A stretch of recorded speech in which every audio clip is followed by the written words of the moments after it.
Coast, good morning, and for anybody that's on the East Coast, almost good afternoon, but welcome to our Modern Data Platform in 30 Days webinar that we're putting out here today. And what we're trying to do with this webinar is give everybody an idea of the art of the possible. There's a lot of things now that can be done inside of the cloud that before a lot of people would say, we just don't have the capacity to do it. Or for us to do something like that, we would need tons of machines and it'll just be too expensive and it's not cost effective. And what we would like you to do today is kind of forget about all the old ways of doing things. And we're going to start to introduce some new ways of doing things, and specifically the DPI 30 engagement and what it is and what you can expect to get out of it. And then we're going to present some client stories about what other people have done with this, with the DPI 30 engagement. So first, we're going to start with a quick agenda, which is welcome and introductions, and then DPI 30 and what is it and why should I care? And almost everybody here today is from SLG agencies, so this is definitely SLG focused. The next part we'll go through is who is Tallan and how are we delivering these DPI 30 engagements.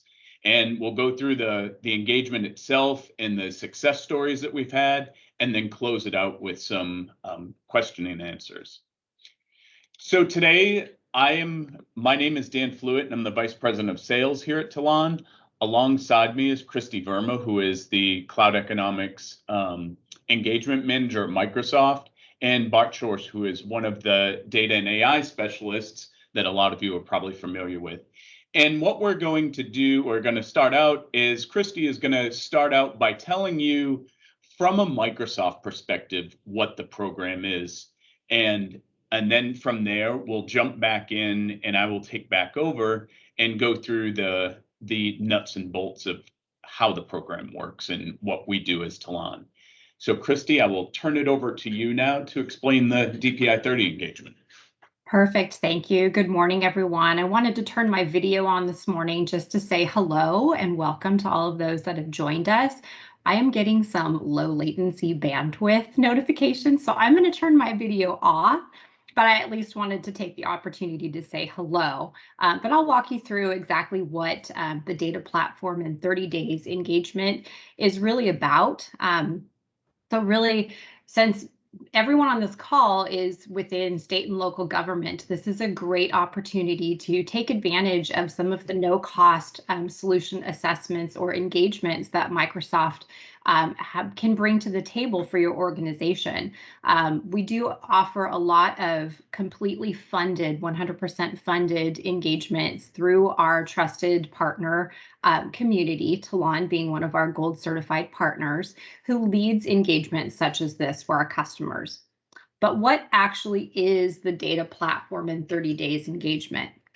Really, it's a way for organizations that struggle with your disparate or non-centralized data sources, maybe outdated data platforms, and lack of access to data insights, to bring that all together in a new way of thinking within the Azure portfolio and really begin to form out and prove out some business case scenarios of what your particular use case or what your particular environment would look like within this new architecture within Azure. So how do we do that? Really, we want to help you harness the power of the data that you have and be able to create meaningful insights through that data. And we want you to understand the value that Azure can bring to the table from a modern data platform through a consultative engagement through our partner community. So what we will aim to do in this particular engagement, the data platform engagement, is within a 30 to 45 day period, we will conduct a design workshop to help you identify a couple of different business case scenarios.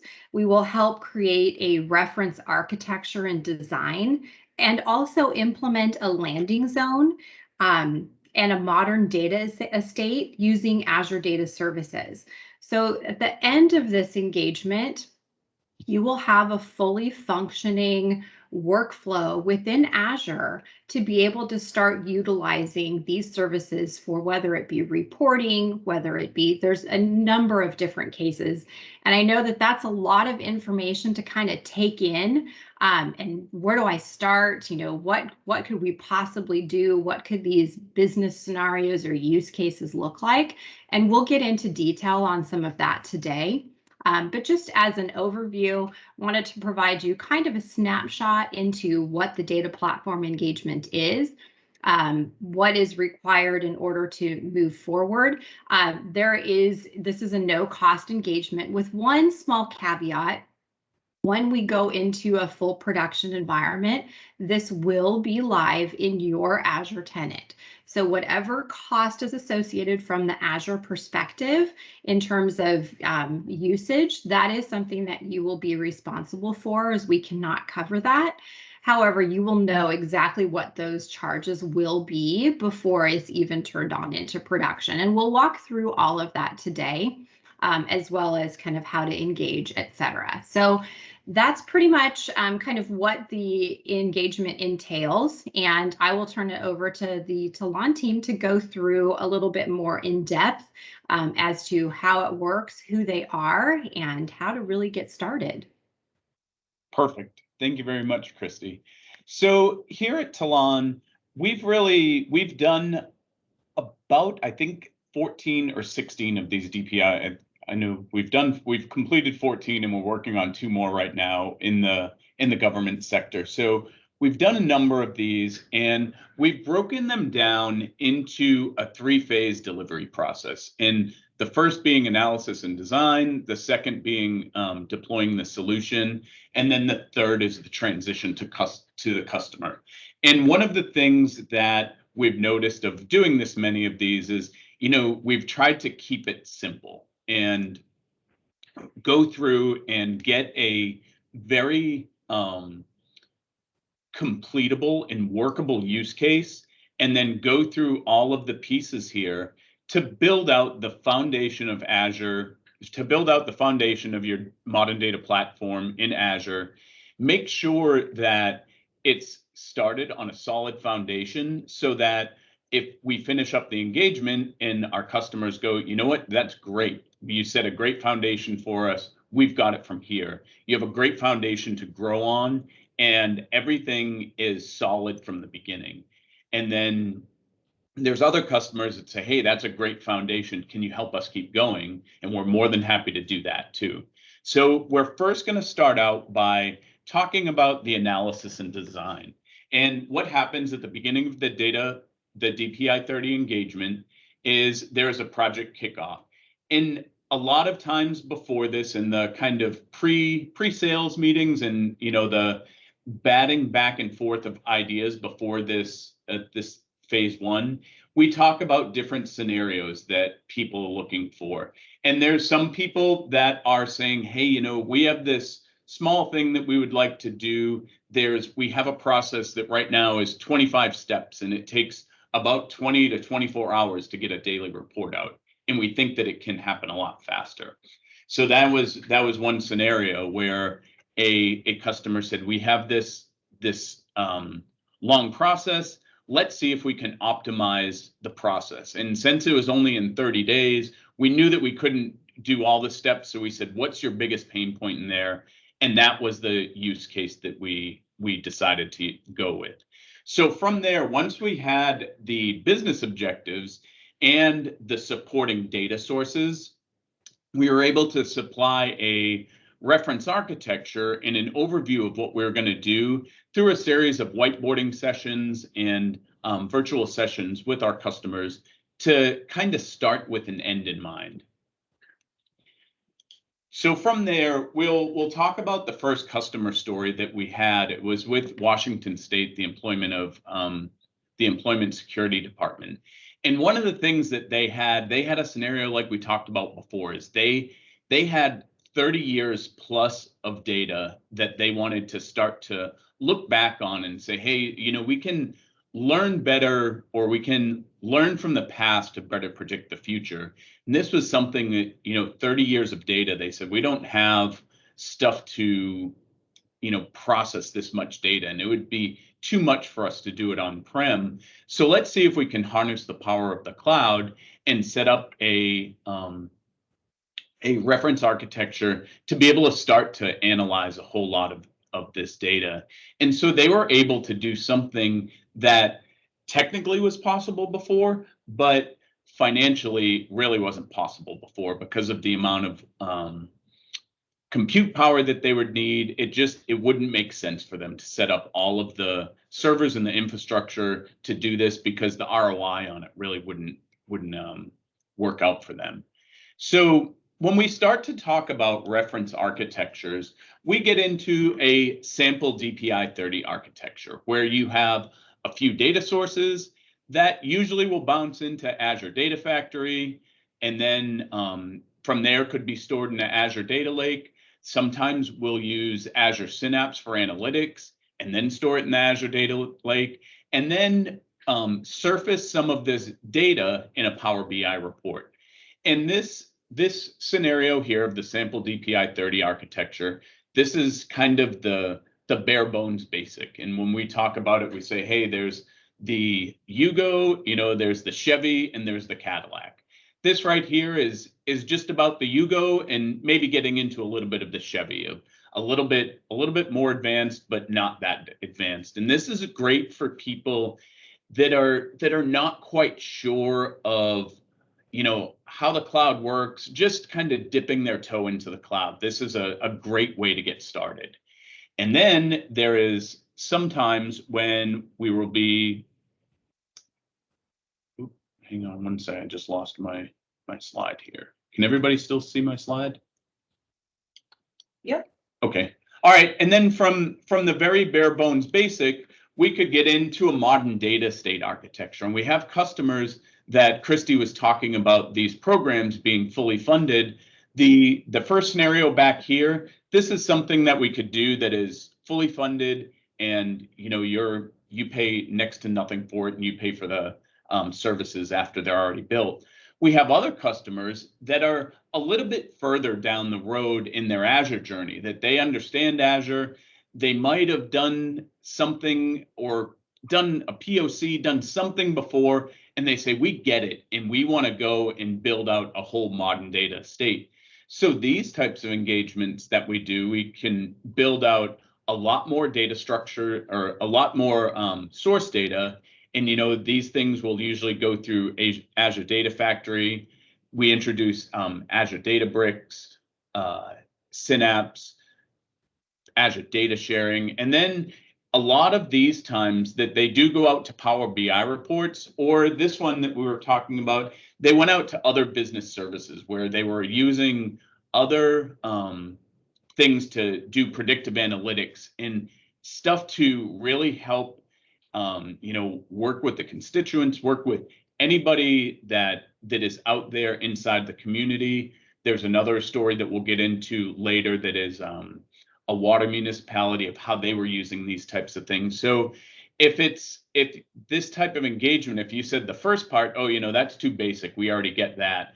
When building out these modern data estate architectures, we can use some of that funding to take away from the cost of the real bigger project that you want to do. And I would say that of the ones that we've done, it's been about a 50-50 mix of that they take the funding and they say, hey, we just want to do what you do in the funding. And then there's other ones where they say, hey, we want to build out something bigger, better, and really get things going. And we can use the funding as part of digging out your bigger picture.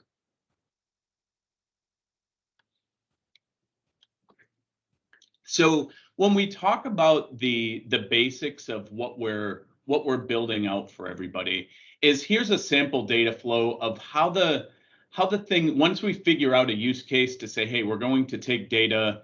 A lot of times what we'll do for the basics of it is have disparate data sources. Everybody has data that is sitting in a CRM, that is sitting in some human resource thing, that's sitting in application databases. one of the things that we really want to do is take all of those disparate data sources and ingest them in so that you can combine all of it and then start to report on it. And this is a typical data flow that a lot of data sources will come in through Azure Data Factory and then be stored in an Azure Data Lake. And then from there, use Synapse, Databricks, something to transform and massage the data the way that you want. And then, send it out to Power BI, which then can be used by the end user, that can be used on mobile devices. Send it out to RStudio so that your data scientists can start to do their thing on the data and say, hey, let's slice it and dice it and look for trends and look for things that'll help us better run our business or better serve the community. And so this is the typical flow of what we're looking at in a basic DPI 30 engagement. There are other things where people are saying, hey, we just want to build out a data lake. And these are some scenarios of a data lake flow where we have raw data that gets staged, it gets curated, and then, from there, it can be aggregated, pushed off to a data warehouse. You can do modeling on it. There's a whole bunch of different opportunities that you can bring up with the program. And it's cookie cutter, but it's cookie cutter that can be massaged many different ways. That, if you want to do something really simple, we can do that. If you want to do something a little bit more complex, you can do that, and really prove things out so that you can start to use the data the way that you want and the way that you know that it can be used. So that's all inside of the analysis and design of phase 1. And then the second part of it is phase 2, which we have is deploying the solution. And these are mostly done through working sessions to get our customers and get you guys familiar with Azure, familiar with the different tools that are inside of Azure, familiar with how you deploy things, how you can set up pipelines to do things automated. You can do a whole bunch of different things inside of Azure. And the one thing that we hear a lot is, there's a lot of different ways to do the same thing. So when we go through and talk about deploying the solution, we really try and hone in on best practices, show you what has worked for people before and what hasn't worked. And one of the things with this engagement is, since we've done a number of these, we don't want our customers or, we don't want people to make the same mistakes that we've made, or, I would say not necessarily the mistakes, but the growing pains of these things. And you say, you might want to do this because you're going to face this later. And like we're talking about before, when we deploy the solution, we want to make sure that everything is deployed, it's solid, and all the boxes are checked. That, hey, did security and governance, did that get done?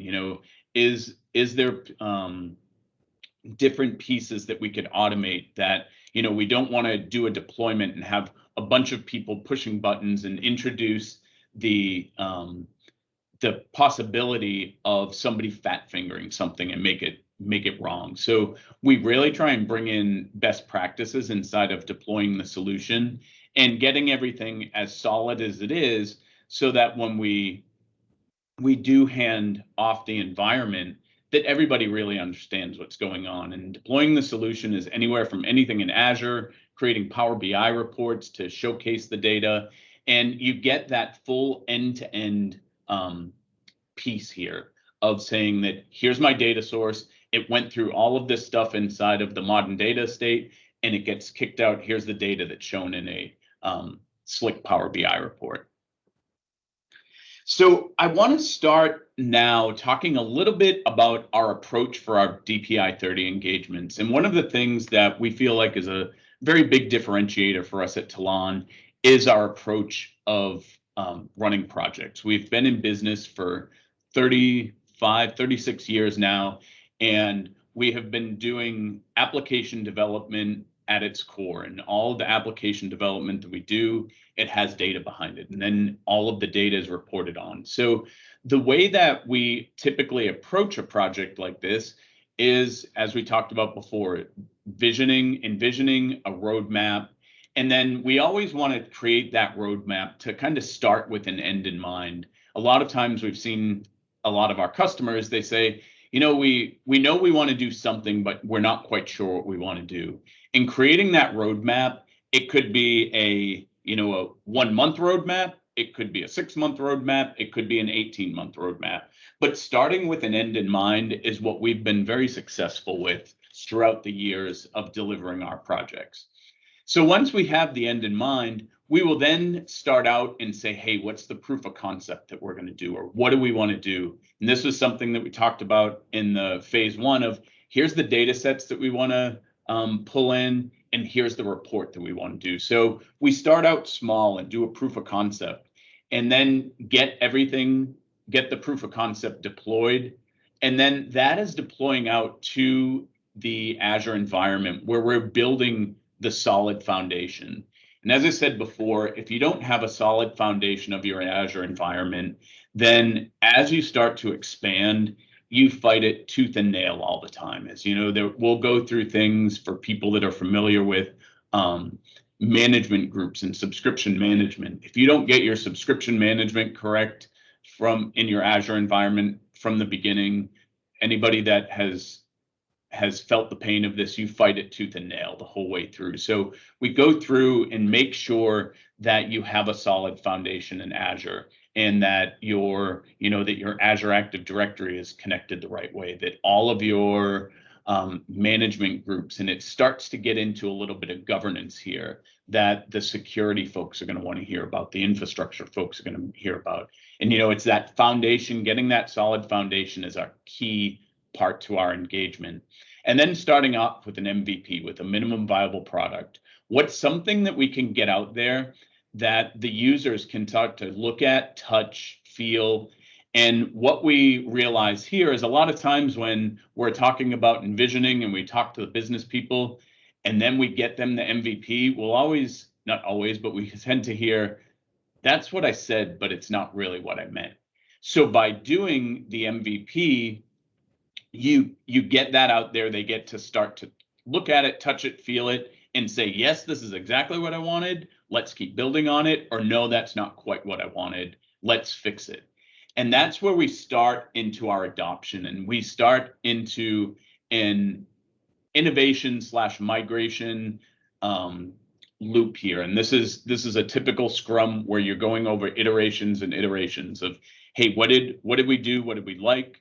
What can we fix? And let's keep moving forward on it. So we do a lot of iterative development in a Scrum fashion here. And as we've seen in the past, it gets people, like I said, looking, feeling, touching, and then they say, yeah, that's great. The other thing that we see that it does a lot is that the business sponsors that may not be the users, they can see things coming out and see progress being made. So as the dollars are being spent, it's not like we go away for a whole 6, 8, 10-month period and then come back and go, hey, voila, here's everything. And you get everything 10 months later. And it's really, really tough at that time when you hear, that's what I said, but it's not what I want.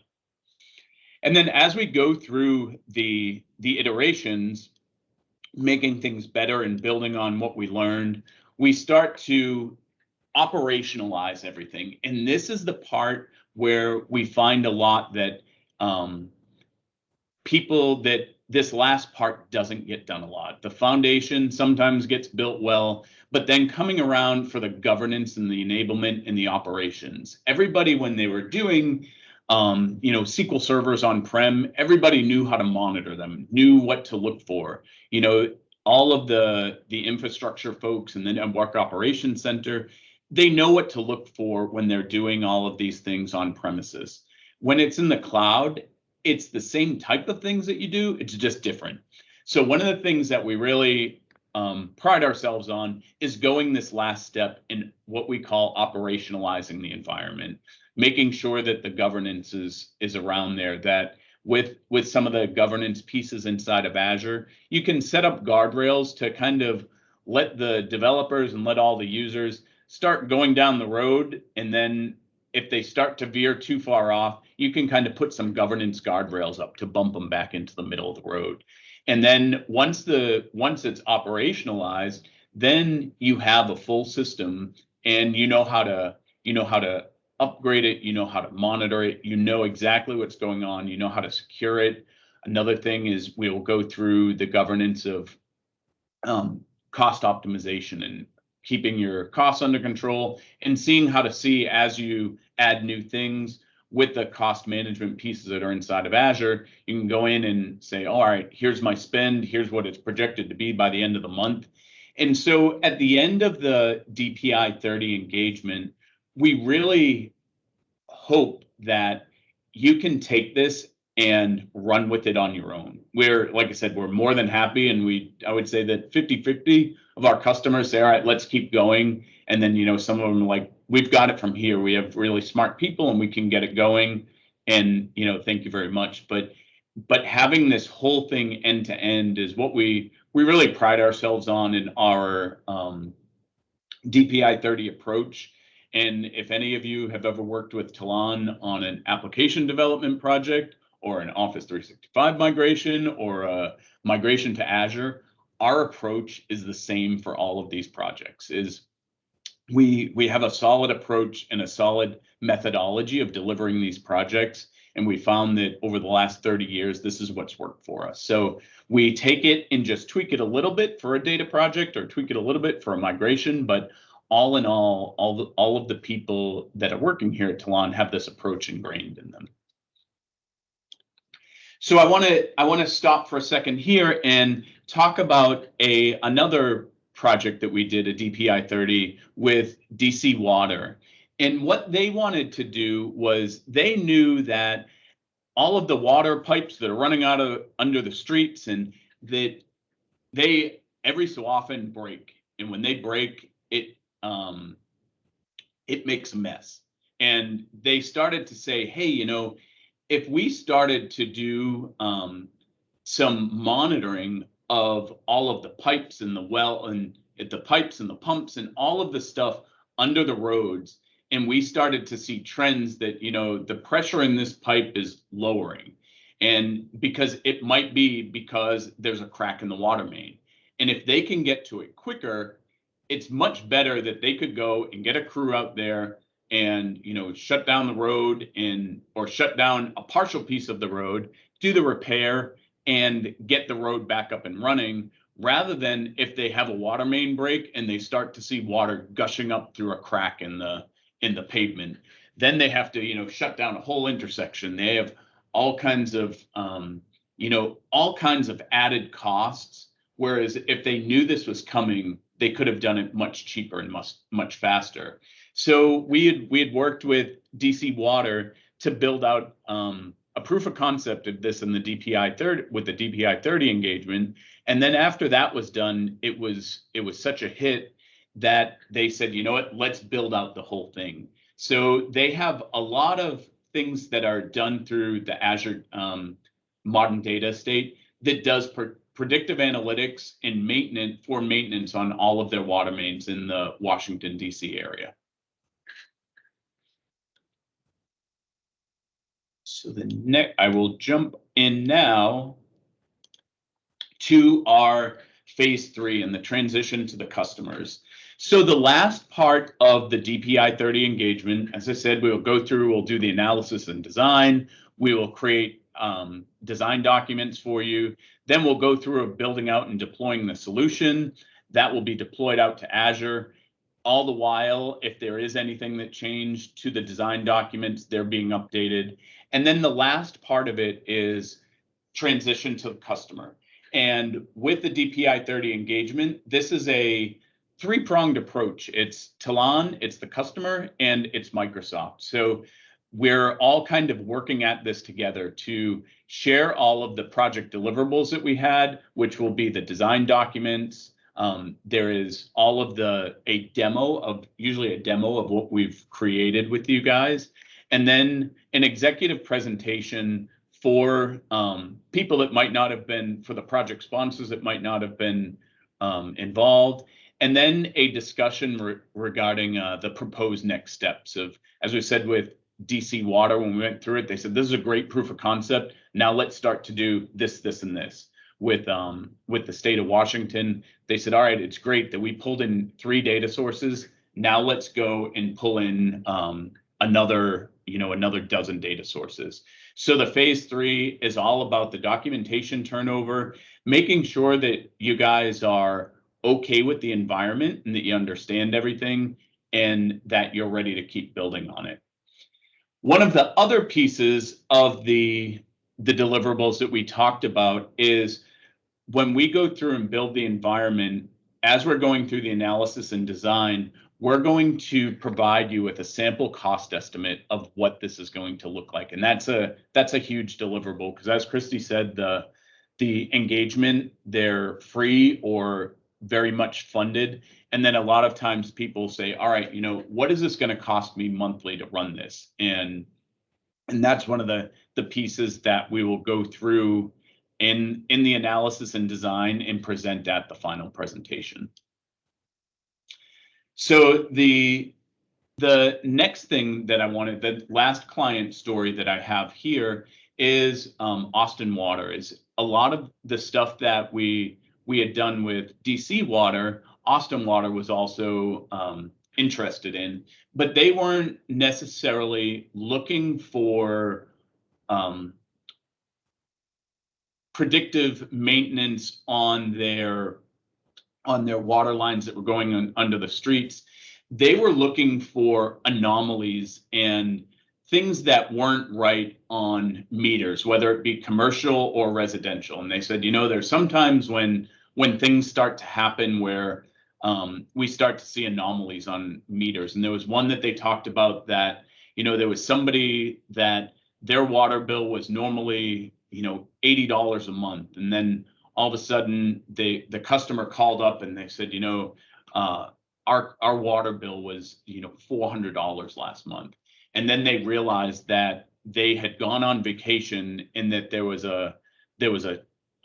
something that was left running, and it ran and ran and ran and ran and ran.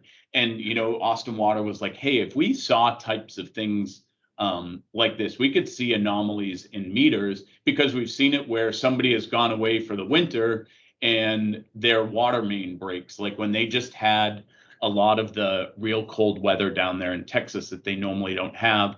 They saw a lot of water main breaks, and people's houses were just literally getting flooded because they weren't there. Everything froze, things broke. It was a big mess. And they were able to pull in some of this meter data and start to look for anomalies in them. They were also looking for water pilferage. And I never realized that people tried to steal water, but they said that, there was people that were stealing water. And so some of the things that we were able to do is provide next to real-time analysis on the water data and provide them some of the anomalies on here. And they went through and built out a very basic use case of those things. And once they proved this out, they said, all right, we have about 30 other use cases that we know we'll be able to do in the same type of engagement that we did here. We can just apply the pattern.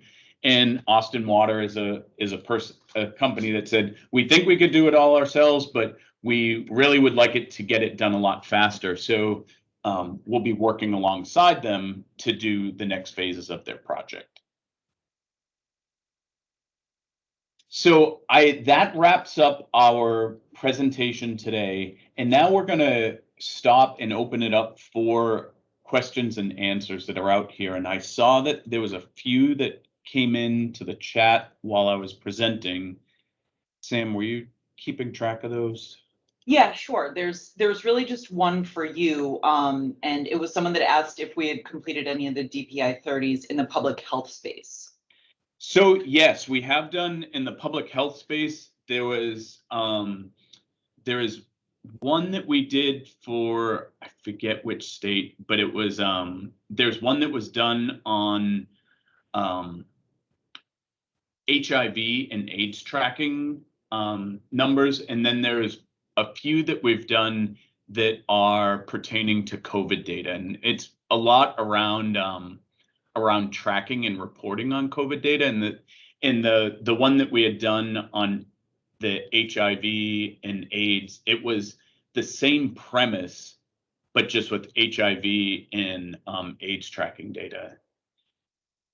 And then Matt Gianquinto, I know you're on here. Is there any other ones that you can think of that I missed out on in the public health? Sure. I would just, I guess I would clarify or provide a little more detail. We're currently working with the New Mexico Department of Health to break down a number of silos in their established environment relative to COVID test registration, the registration and then administration of immunization data, and a number of other sources. In the context of the pandemic's arrival on all of us, they, like a lot of other agencies, scrambled to get these new resources built and hosted in a number of third-party resources. Now they're interested in being able to report across all of those disparate data sources in a lot easier in a much more streamlined format, and giving them a lot more command over the data that they do have access to, but just isn't constructed in a way that allows them to access things so fluidly. We've also worked with the Pennsylvania Department of Health. I'm less familiar with that solution, but again, we work with public health agencies and have seen a lot of growth as far as Tallan is concerned. Now we're interested in delivering or bringing our experience with these public agencies and applying it specifically to the DPI 30 program to bring this technology to more agencies like yourselves. And do we have any other questions out there? Nothing other than whether we were going to send out the presentation, which we will. You guys will all get a copy of the recording and the slides tomorrow. And obviously you can share them with anybody else that you work with that it might be relevant for, or just keep it for yourself anytime you want to review it. And so just in terms of next steps, a lot of times, we finish this up and people go, all right, what's next? Or how do I take advantage of this? Or am I eligible for the DPI 30 engagement? And these are things that I know that a lot of the invitations came from your Microsoft reps or from here at Tallan. So I would say that for any of these, feel free to reach out to us here at Tallan. And Sam has been doing a lot of the outreach here and the follow-up. There will be some follow-up stuff that comes out. We can help you with it. Bart is here, all of your Microsoft representatives that that you deal with. And Christy is the one that will kind of help bring all of it together. She's the one that will bring Tallan together along with Bart and along with the Microsoft data specialists that you're working with. And it's very much a team approach to getting these things completed. And as I said, it's a great way to dip your toe in and start to see the art of the possible of Azure. And then the other part that's really great is if somebody says, you know what, I have something, I think it's pretty good, but I'm not quite sure. And, we really want to build on it. We can come in and do something like that too, where we say, hey, we have some basics going. Let's really build and expand on this. And we can help you with that part too. So if there's no more questions, I'll ask one, Christy or Bart, do you have any closing comments before we leave here? Yeah, real quick. I just think that this has been an unprecedented year, which is a bit of a cliche almost at this point. But it's certainly no cliche to say that you're constantly being asked in public sector to do more with less, and to think about ways to innovate and try to do more and provide more services and break down silos and create more content and provide more value.